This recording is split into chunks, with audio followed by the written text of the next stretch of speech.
Bom dia, boa tarde, galerinha do segundo ano. A depender do horário que vocês estão assistindo a este vídeo.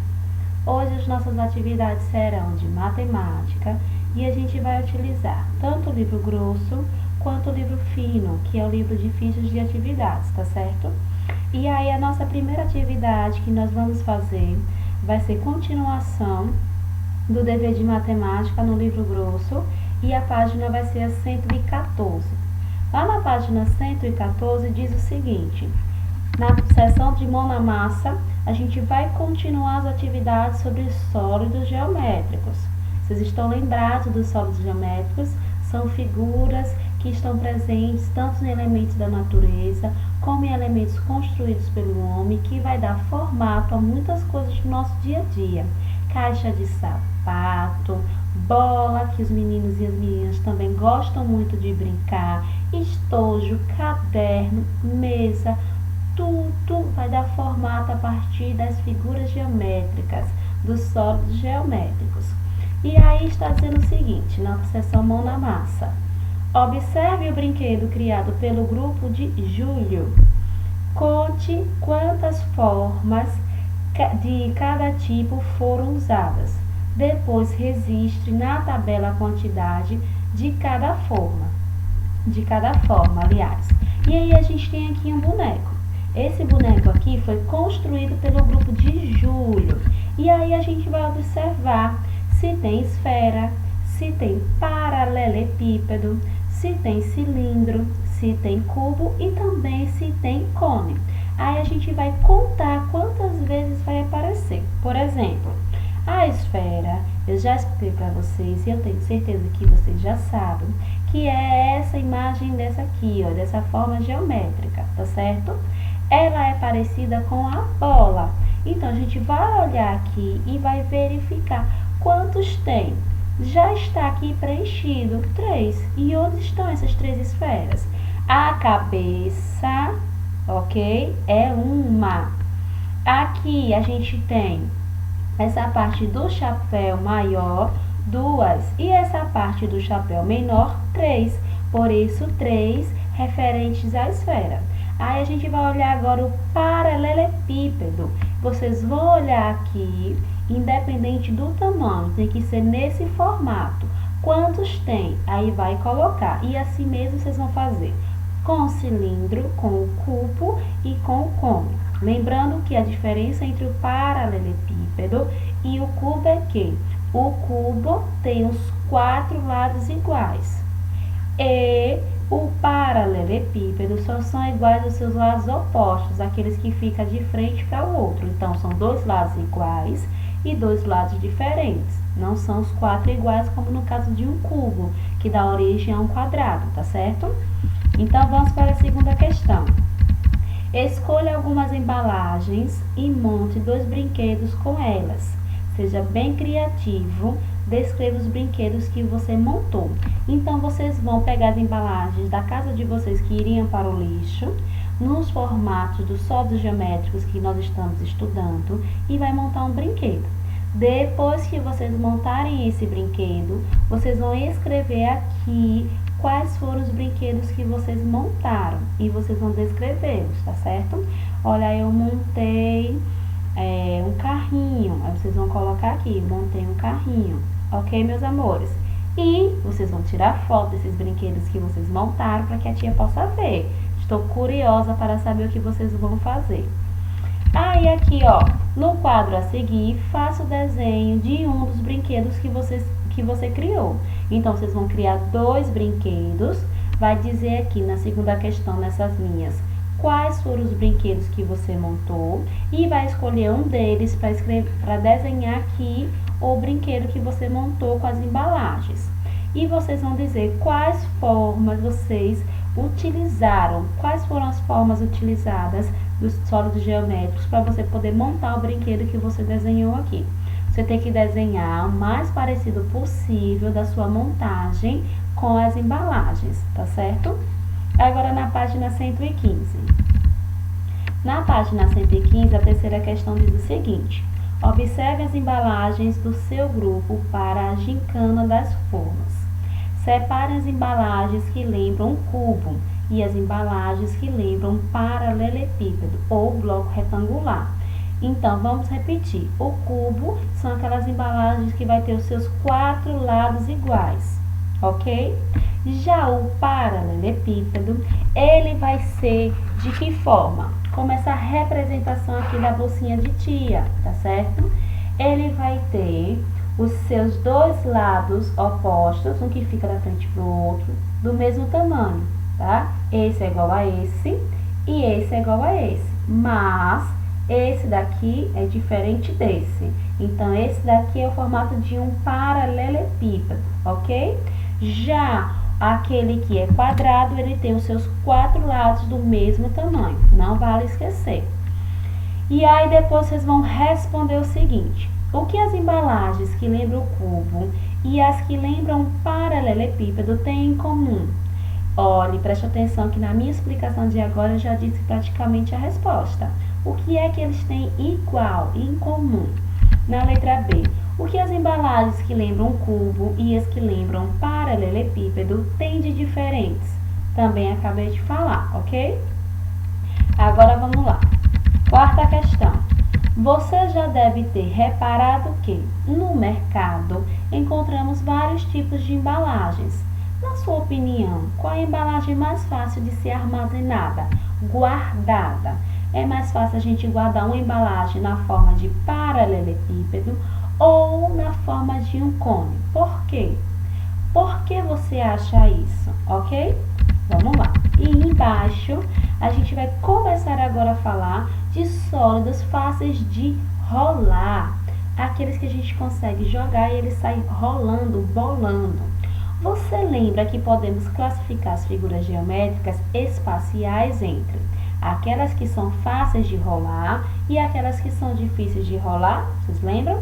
Vejam aí, por exemplo, ó, o cilindro é um sólido fácil de rolar e o paralelepípedo é um sólido difícil de rolar. Por que isso? Porque o cilindro ele tem o seu formato arredondado e isso vai facilitar que ele deslize, que ele role facilmente.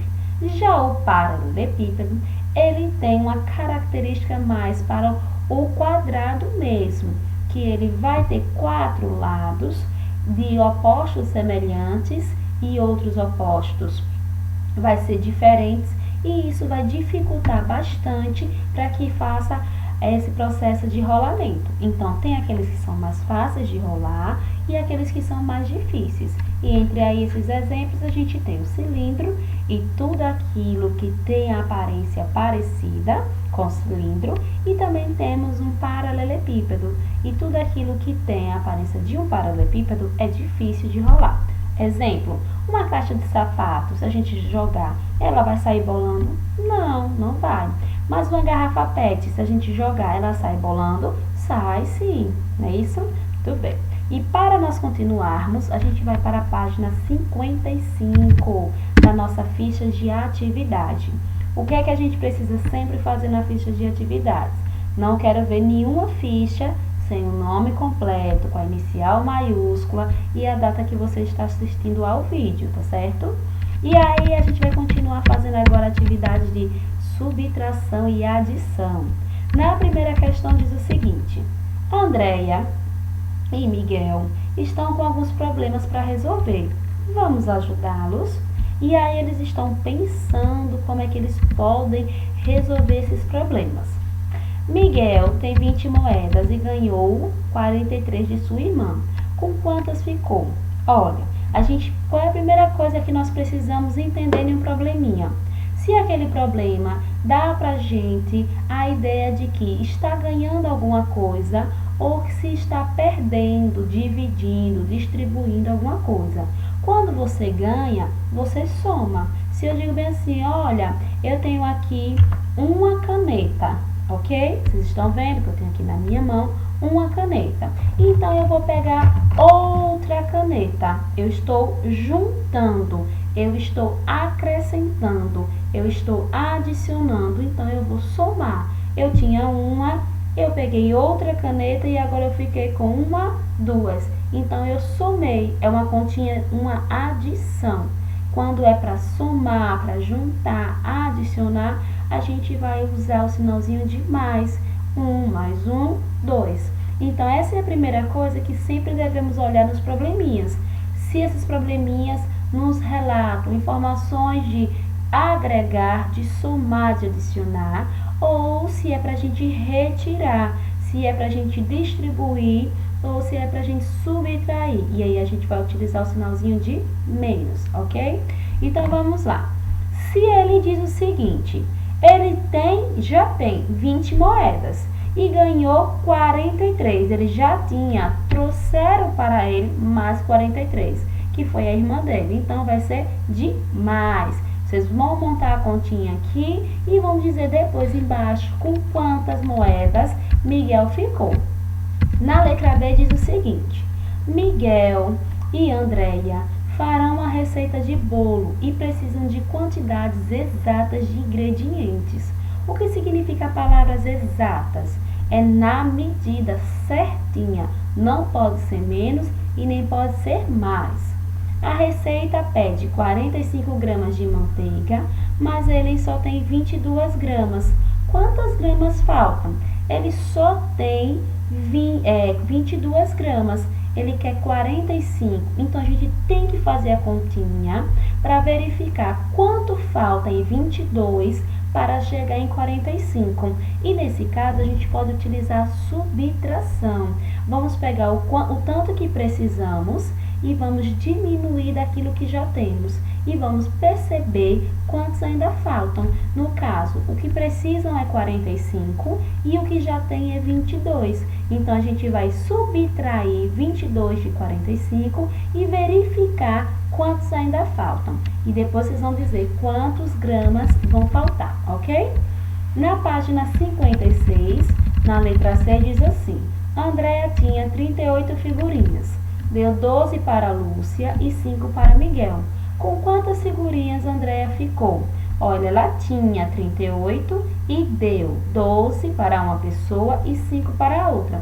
Então, ela deixou de ter. Ela dividiu com os colegas, ela distribuiu com o colega. Então, ela subtraiu. Tinha 12, primeiro ela tirou 12. Aliás, ela tinha 38 e tirou 12 para a Lúcia. E depois ela tirou 5 para Miguel. Com quantos ela ficou? Então, a gente vai subtrair. Primeiro, vocês podem subtrair 12 de 38 e o resultado vocês vão subtrair mais 5, de novo 5. Ou vocês podem somar 12 mais 5 e subtrair de 38 que vocês vão encontrar o resultado, tá certo? E na letra D diz assim, depois de ter dado R$28 para sua irmã comprar um presente, Miguel ficou com 61. Quanto Miguel tinha? Olha, ele ficou com 61, mas ele deu 28 para sua irmã. Para a gente saber quanto ele tinha, basta a gente somar o que ele ficou com o que ele deu para sua irmã. E aí a gente vai ter o resultado que ele tinha antes de ter dado esse valor para sua irmã comprar um presente. Na letra E, Miguel deu mais 21 para sua irmã comprar o mesmo presente. Com quanto Miguel ficou? Pronto, ó. Miguel ficou com 61, mas de novo ele deu 21 para a irmã dele. Com quanto ele ficou? Essa continha vai ser de quê? Mais uma vez subtração, sinalzinho de menos. No caso, 61 menos 21, ok? Então, faça as atividades com bastante atenção, que eu sei que vocês estão caprichando, estou recebendo tudo, anotando tudo direitinho que vocês estão fazendo e tenho certeza que essa será mais uma atividade que vocês vão fazer com muito capricho. Estou gostando muito de ver o resultado das experiências, os vídeos, as fotos que vocês estão me mandando, os pés de feijão que já estão bem grandes, com um monte de folhas. Estou amando. Continuem assim, meus amores. Um beijo e até a próxima aula.